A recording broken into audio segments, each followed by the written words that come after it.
buying has become a norm in Nigeria's electoral history, especially since the return of democracy in 1999, but it has assumed a more glaring dimension in the recent elections. The 2022 primary and gubernatorial election in Osun and Ekiti State exemplify vote buying and vote selling.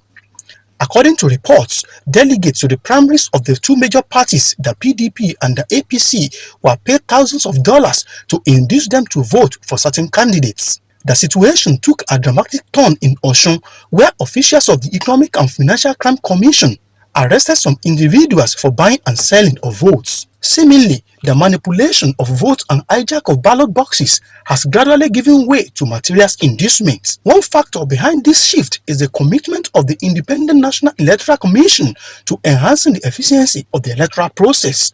The use of technology like BVAS has made it more difficult to manipulate election results. This has put electoral power back into the hands of the voters, who may choose to use it as they wish.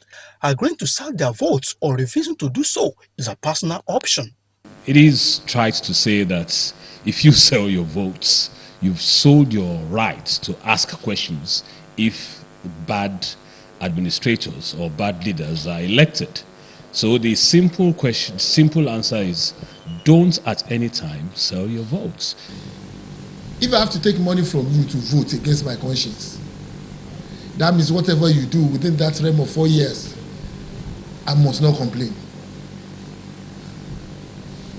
Whatever you do within that 4 years, I must not complain, because I've sold my birthright. May we not sell our birthright. Sense of occupying a position is to give to the society the dividends of democracy. But if you are allowed to allow things to proceed in such a way, it then means that these people are not even paying money to the electorate without even realizing or expecting any dividends of democracy in the future. That if you want the best for this country, and if you want the best for your wards, you want the best for yourself, you don't have to sell your vote. Neither must someone canvass for you for buying your vote. Some people believe that vote buying and selling thrives in Nigeria because of premium of state power and politics being seen as an investment. What then should be the way out of this menace as we move towards another round of election in 2023? Vote buying or vote selling should be condemned. Why should it be condemned? It should be condemned because we are in a system that is being determined by votes, by number. And if we are laying emphasis on voting appropriately, voting according to your conscience, that places a demand on us. And that is why you won't allow the lunatic to vote. Our opinion is that people should vote their conscience, ensure that they vote right, and that at the end of the day, they also hold their elected representatives or leaders to account. You shouldn't hide under the excuse that we are hungry. If you collect 5,000 naira for your votes, I can assure you with today's inflation rate, it probably not last you a week, but you sentence yourself to 4 years of bad governance. So my advice to everyone is open your eyes, shine your eyes, as we say in this part of the world. Choose wisely and don't sell your vote. In view of the negative effects on democracy, vote buying should be discredited and stopped. Offering and taking of monetary and other materials gifts by electoral actors in exchange for votes should be criminalized. Also, political parties should turn their back on the abusive influence of money in nomination and in election. Kunle Ojo, Galaxy TV.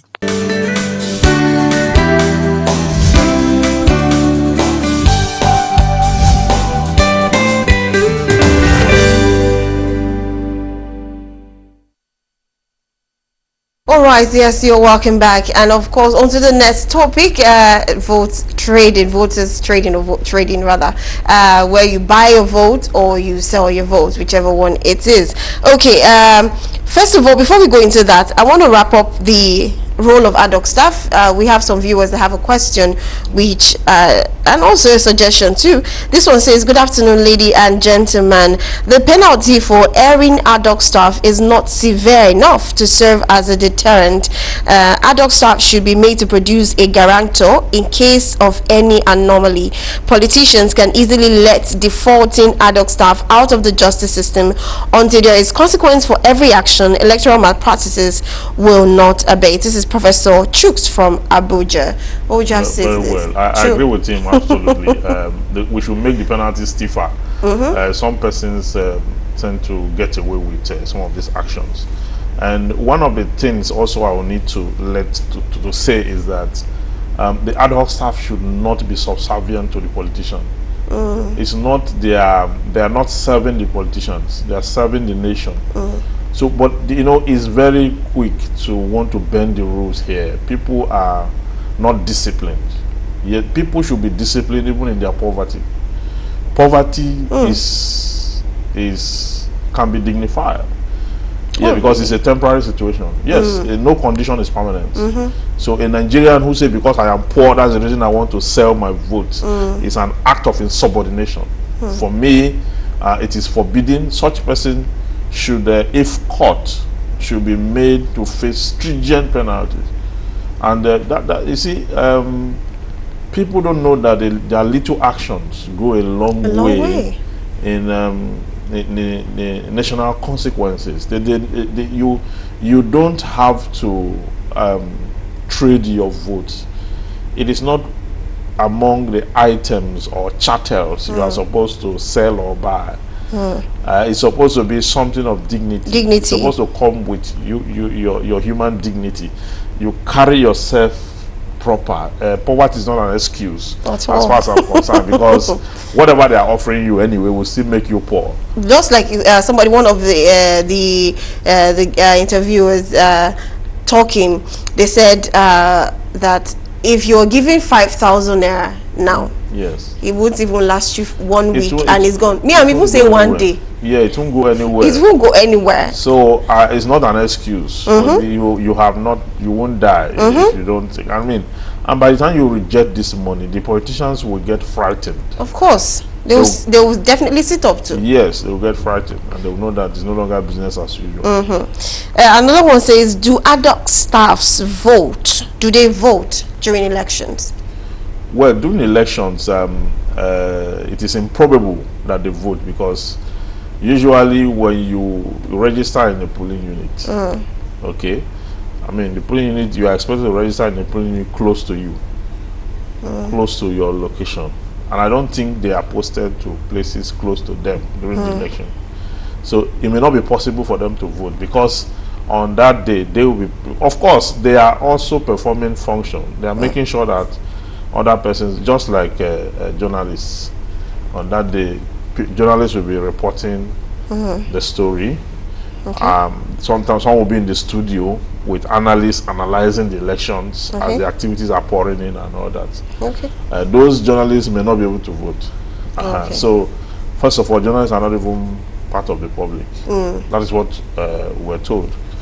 So it's improbable that this ad hoc staff vote really is difficult. I don't think, because why I actually agree with you is because if I vote in probably Lagos, and where I am supposed to, you know, serve the nation is probably not even in Lagos, or not even close, somewhere else. Yeah, so you can't get yourself accredited in that polling unit. Of course, and it will be difficult for you to vote. Of course. Okay, now let's talk about vote trading, vote buying, and vote selling. What is your take on this matter, especially the fact? Let's come from the vote buying first. Those that buy the vote. Yes, those that buy the vote are agents of political party, politicians who have been given funds to go to all the polling units and ensure that all the electors are paid to vote the party. If you see, politicians are very thorough. They are very thorough. If you hear them plan these things, you know, they will deploy people to areas where their opponent have strong point. They've done all the analysis. They know where they have strong points and they know where they have weak. So sometimes they take funds to those areas where they have heavy funds. They pay more in those areas where they know that they are not, it's not their strong points. Okay, and then they give these funds to influence voters. Now you see, we are talking about election day. Now many politicians already have placed so many people, so many voters already. I have very credible information on that. Place them on salary since August. Since August. Wow. So their conscience, their vote, their outing on that, they have been purchased upfront. Wow. You understand? That is why, you see, I say this, that's why I say, some people say collect money but vote your conscience. I say no, don't collect money. Because once you collect money, you have no conscience. There's nothing you are voting. For you to even collect the money, sir. Yes, there's nothing you are voting. So I have that credible information of some politicians who have already placed some certain persons on salary to that effect. How do you change the minds of those people, or how do you tell them to vote their conscience? Which conscience? You understand? So that is where our electoral system is undermined. Because you see, if we are going to change the electoral system, the politicians are not the problem. The politicians cannot execute that illegality themselves. Right. Yes, they need a cooperation of not just one person, not two, not three, not four, an entire community, okay, to obliterate the system and then turn it to their advantage. That is what they need. So if the people come out in uniform and now say we are not going to accept this, what happens? It's the people that will change Nigeria. Look at the outing we had some time ago at the Lekki toll gate. It's not the population of Nigeria that came out there. It's not up to 10%. It's not up to 1%. I don't think it's up to 1%. But they stopped SARS. Yeah. I'm just telling you, if a sizable number of persons can come out and say this particular, this will no longer happen, it won't happen. They came out, they stopped SARS. When the federal government came out and announced that we have disbanded SARS, the next day they started calling for regime change. If the federal government are giving them 3 more days, they will change the regime. Wow. And that's why they brought soldiers there. So you see the power that the people have that they are unaware of. That power should be deployed through our electoral process. We stand against it and say we will not collect money, and we'll ensure that nobody collects money. Good. If we do that, we will we will sanitize our electoral system in 1 year. Everything. So that, but how do we have that collective unity? That's coming together, okay, to decide in one front that this is what will happen. We need that kind of revival. We need that kind of revival. We need that kind of fronting where people will say no, we want to change the game. And if we change the game, the resources of this country is enough for everyone. It's enough for our needs. It may not be enough for our greed, but it's enough for our need. So if we have no business. See, if we have the right leaders, we will ensure that our crude is not being stolen. You see, this election is just a micro aspect of national development. It's just, if you fix it and you have the right leaders emerge, all the leakages we have, or oil thefts, those who are mismanaging the economy, electricity, all those things will be fixed. And once they are fixed, the Nigerians cannot, and we cannot wait any longer to fix this, because the earlier we do it, the better. By the time the income per head of the average Nigerian has grown to possibly that of the Botswanans, it will be difficult to even buy votes. Yes. Because you know that you're earning. Yeah, it will be difficult. Yeah, it's difficult because the voter will ask you how much you want to give me. You understand? It will be difficult. So we need to get to that level. But we need some radical some radical outing to put an end to that. Some persons who feel that they are too hungry not to collect money must desist from that. You can never be too hungry. No matter how rich or poor you are, there is dignity in labor. Of course. There was something you even said last week. You were saying vote selling is like a curse. Yeah, of course. Yeah. Please, can you explain to that? Because because you see, when you sell your conscience, it comes with consequences. It comes with, you see, God gave us conscience to moderate our excesses, so that when you do something wrong, when your conscience gets back at you, you hate yourself. You don't want to repeat that. Okay, that voice, that tiny voice that rolls up in your mind, that is your conscience. How do you protect it from it not haunting you? Is when you do the right thing. When you do the right thing, if you come out on the day of election, you will say you will not collect money, you will vote your conscience, and you will leave. In that case, you have done the right thing. But for those who collect money, you attract curse. Okay, at the end of the day, the money will not be able to do anything with it. If you look at the Holy Writ, it happened. One of the disciples sold the Messiah, collected money. Now he took this money. It was not even up to 4 hours after he took the money that he returned it, and then had to commit suicide. His conscience held him. So the curse came on him, and it was spontaneous. It was not. It was almost immediately. Yeah, in the space of 4 hours.